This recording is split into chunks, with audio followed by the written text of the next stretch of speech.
White House insiders spoke to the Washington Post, and it turns out that there seems to be a little bit of a divide in Trump's administration. It turns out that some people disagree with things like strategy and messaging, and I love this kind of drama, so let's get into it. Now, first, where did this information come from? According to the Washington Post, the account of Trump's tumultuous first days in office comes from interviews with nearly a dozen senior White House officials and other Trump advisors and confidants, some of whom spoke on the condition of anonymity to describe private conversations and moments. Now, the most interesting part about all of this was the internal discussion regarding the Women's March. Now, of course, Donald Trump was publicly dismissive of the march. He made it seem as though it was much to do about nothing. But behind the scenes, he was apparently furious. So Trump has been resentful, even furious, at what he views as the media's failure to reflect the magnitude of his achievements. And he feels demoralized that the public's perception of his presidency so far does not necessarily align with his own sense of accomplishment, right? So apparently he saw the marches and, juxtapose the gigantic marches with the audience for the inauguration, and he wasn't happy. So he goes to Sean Spicer and he's like, yo, you're gonna go and you're gonna release a strong statement about this. And Spicer is like, no. And apparently there were people behind the scenes that are like, this is not a good idea. But he pushed Spicer to do it, and it ended up being a disaster. So over the objections of his aides and advisors, who urged him to focus on policy and the broader goals of his presidency, the new president issued a decree. He wanted a fiery public response, and he wanted it to come from his press secretary. So on Sunday, Spicer did give a statement. And apparently it was a disaster. He was fumbling and bumbling, and it seemed like he didn't want to read a written statement. He was pausing too much, and Trump was upset about that. And so there was a lot of pressure on Spicer to really deliver that following Monday during a press conference. And apparently he did. Now, in regard to the Sunday statement that Spicer issued, apparently he hesitated over, before all of that happened, there was an issue in terms of whether or not Trump should have Spicer as his press secretary. Apparently, Reince Priebus wanted Spicer. There were other members of his administration who wanted Spicer. But then there were others, maybe people like Kellyanne Conway, who thought maybe it's not a good idea. He hesitated over selecting Spicer as White House press secretary. He did not see Spicer as particularly telegenic, well, he was right about that, and preferred a woman for the position. So, first off, Donald Joffrey Trump. I mean, almost all of his actions here remind me of Joffrey from Game of Thrones. Mm-hmm. Impetuous, his advisors can't talk him out of anything, and the boy who would be king goes, no, I'm angry. I can't believe they complained about my crowd size. They're never allowed to complain about my size. How could they not know about my accomplishments? Go out there and yell at him, Sean. Oh, that's so sad. We're going to have this child in office for 4 years. Mm-hmm. Oh my! Joffrey wasn't around that long. This guy, we got him for 4 years, man.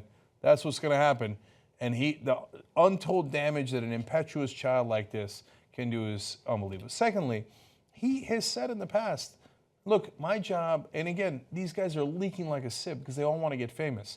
There's a dozen people who talk to the Washington Post that are Trump advisors. That's insane. Right. That's a lot of people. They're all going to write books. They're all going to go on shows. They all want to get famous because they're like Trump, right? Mm-hmm. So they're leaking like crazy. These are actually his guys, yes. Okay? And so he said in the past, look, it's my job to put on a good show. And so that's why he wants Sean Spicer to be more telegenic. That's why he says, he said it on many occasions.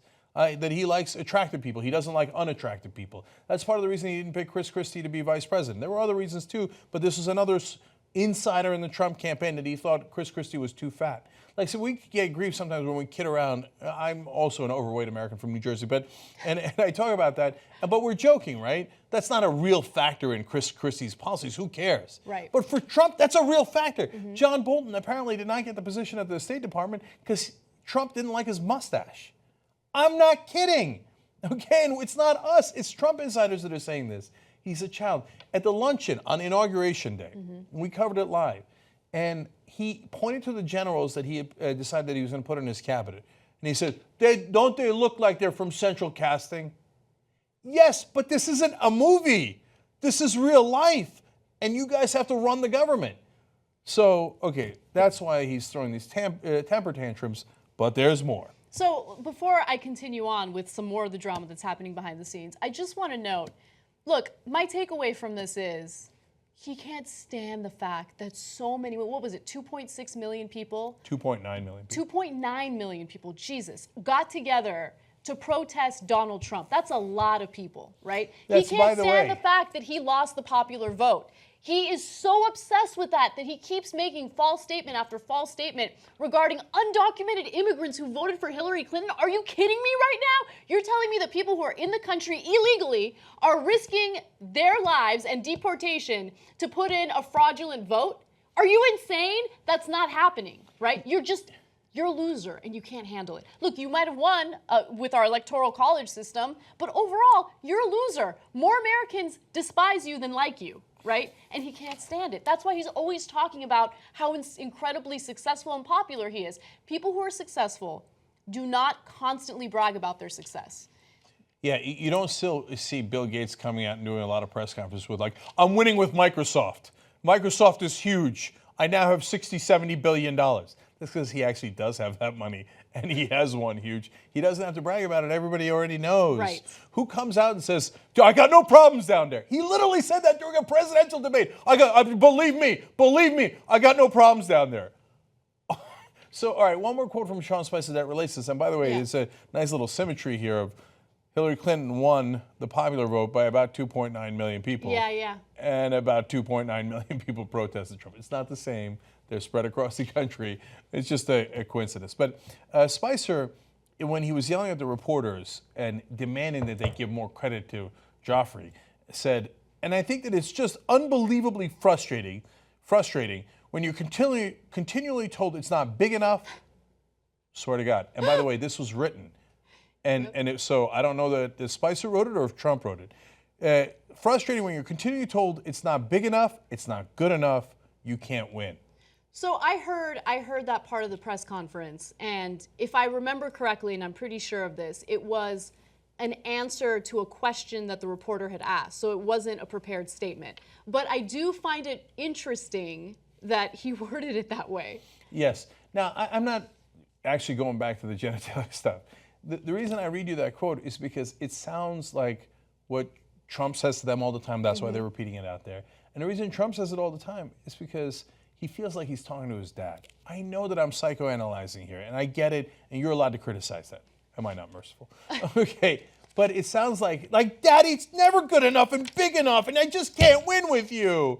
So, okay, I bankrupted 6 companies, and you had to bail me out every time.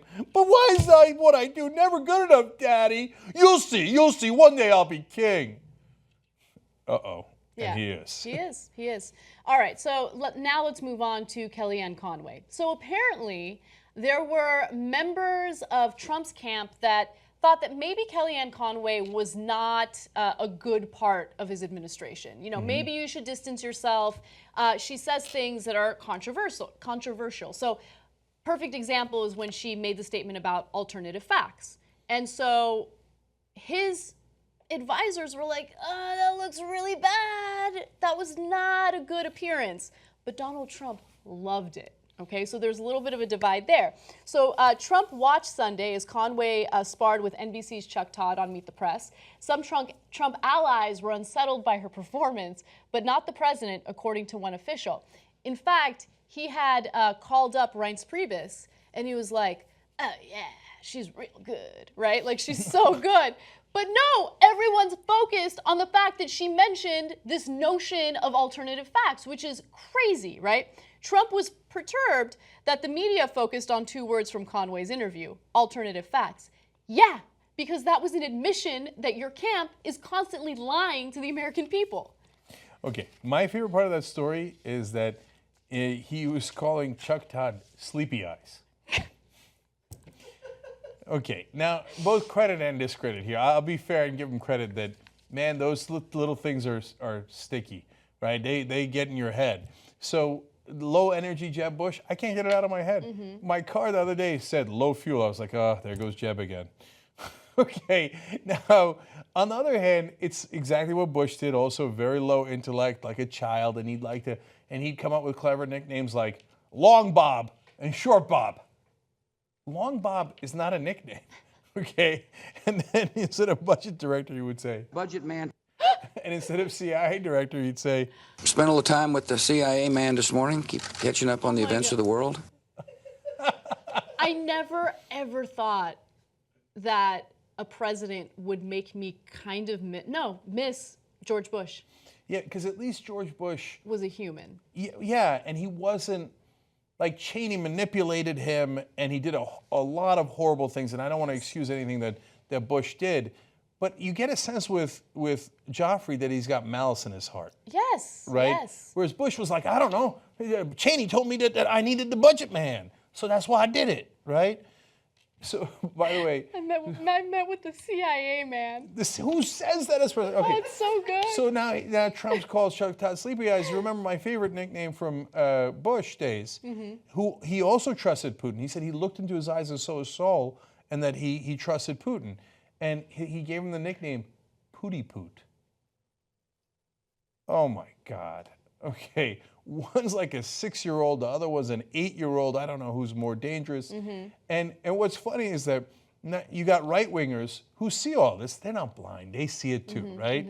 But we have our alternative facts. In our alternate universe, Joffrey's a really good guy. Okay, have at it, Hoss. You know who created journalism you could be proud of? You did. Our audience helped us hire an investigative reporting team. Now we're going to go for a second.